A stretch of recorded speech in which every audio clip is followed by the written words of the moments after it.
Mantan orang dekat Jokowi mengungkapkan perubahan sikap Presiden menjelang Pilpres 2024. Watak dan karakter asli Jokowi diungkap dan dibuka olehnya. Antara lain dengan pernyataan, "Kalian hebat kalau nanti bisa mengalahkan saya." Simak videonya sampai habis. Madu, salah satu obat paling mujarab, insya Allah. Sedia madu ternak dan madu hutan. Dihasilkan oleh lebah dari nektar bunga asli, bukan dari gula yang dimakan lebah. Proses higienis, kemasan praktis dan elegan. Garansi Rp1.000.000 jika terbukti madu kami tidak asli. Terbaik, madu kelanceng, dari lebah spesial. Hubungi.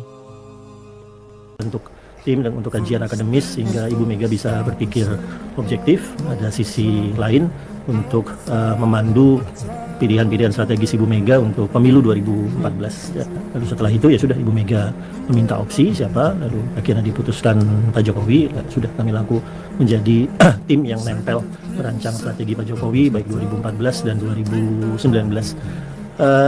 Titik bedanya untuk saya sebetulnya diawali dari Pak Jokowi sendiri. Ya. Ketika akhir Desember 2021, 31 Desember di Bogor, kami tim 11 relatif lengkap, ngopi sore, rileks hampir 3 jam, lalu antara lain dibicarakan siapa yang menjadi pilihan kami untuk 2024. Kami mengatakan tampaknya mengarah ke Mas Ganjar.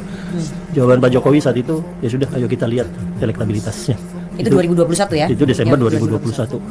Pak Jokowi saat itu, kalau seandainya elektabilitas Mas Ganjar sudah bisa mencapai 35% dengan kriteria tertentu, ayo itu yang kita lanjutkan. Saat itu salah satu tim mengatakan, ya sudah Pak, kalau gitu putuskan saja sekarang, karena dalam 3-6 bulan ke depan pasti elektabilitas Mas Ganjar mencapai itu. Dan 6 bulan kemudian bertemu lagi dengan kondisi persyaratan yang diinginkan Pak Jokowi untuk mengusung Mas Ganjar tercapai. Ya. Seingat saya bertanya kepada Pak Jokowi tentang dukungan ke Mas Ganjar itu 4 kali. Ya, dari Desember 21 sampai setelah hiruk pikuk U20 Israel. Ya. Nah, saya bertanya 4 kali ke Pak Jokowi dan jawabannya tetap sama. Waktu itu dia tetap dukung Mas Ganjar. Ya sudah, terus kami tidak bergerak dari apa yang disepakati. Bahwa kita harus dukung Mas Ganjar ke 2020. Anda dengan Pak Jokowi hubungannya jadi pisah jalan itu betul hanya karena pilihan Pilpres atau ada hal yang lain? Enggak, cuma pilihan Pilpres. Ya, terutama jika saya sampai Gibran benar-benar dideklarasikan sebagai calon, itu masih berharap politiknya Pak Jokowi adalah politik merah. Masih berharap di situ. Jadi ketika kemudian Gibran dicalonkan dengan ada pelanggaran etik di Mahkamah Konstitusi dan seterusnya, nah di situ merasa ya ini sudah nggak bisa satu jalan.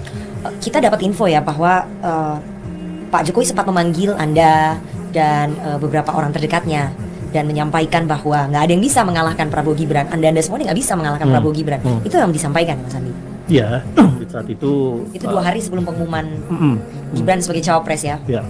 Jadi kira-kira Prabowo pasti menang, lalu PSI akan masuk parlemen, lalu yang nomor 3 suara PDI Perjuangan akan turun.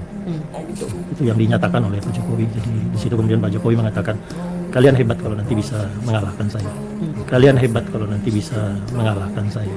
Kalian hebat kalau nanti bisa mengalahkan saya. Saya nomor 1-nya Prabowo menang, saya nggak terlalu masalah. PSI, masalah? Serius, saya nggak terlalu masalah. PSI masuk parlemen, Anda masuk juga parlemen, masalah? saya juga nggak terlalu masalah. Tapi ketika Pak Jokowi mengatakan suara PDI Perjuangan turun, nah, di situ saya masalah.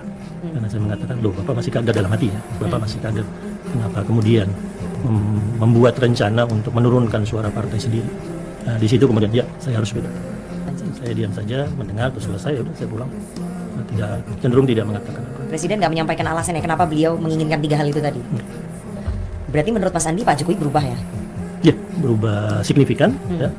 Walaupun saya tahu bahwa Pak Jokowi itu bukan orang yang memegang ideologi Trisakti Bung Karno misalnya untuk menjadi dasar membuat kebijakan. Nyaris tidak pernah digunakan jargon-jargon itu. Ya, jadi saya selalu wanti-wanti ke teman-teman di 2014 waktu saya seskap gitu ya. Jangan sering-sering menggunakan kata nawacita. Pak Jokowi dalam rapat-rapat kabinet tidak pernah menggunakan kata nawacita. Sama dengan poros maritim dunia, sama dengan misalnya revolusi mental. Dan teman-teman relatif Jadi itu kaget. hanya jargon aja. Itu jargon yang memang dirancang untuk memenangkan pemilu. Setelah itu? Nah, setelah itu tidak. Kemudian Pak Jokowi kemudian bergerak dengan kebijakan-kebijakan pragmatisnya untuk menjalankan pemerintahan, ya, untuk kemudian mendapatkan keyakinan akan memenangkan periode 2-nya. Itu menjadi politisi yang sangat pragmatis, yang berhasil dilakukan dengan sangat baik di 2019. Tapi memang Pak Jokowi bukan orang jargon dari awal. Sudah bisa dilihat di rapat-rapat kabinet atau di pernyataan-pernyataan beliau, begitu satu jargon dikeluarkan cenderung tidak akan digunakan lagi oleh Pak Jokowi.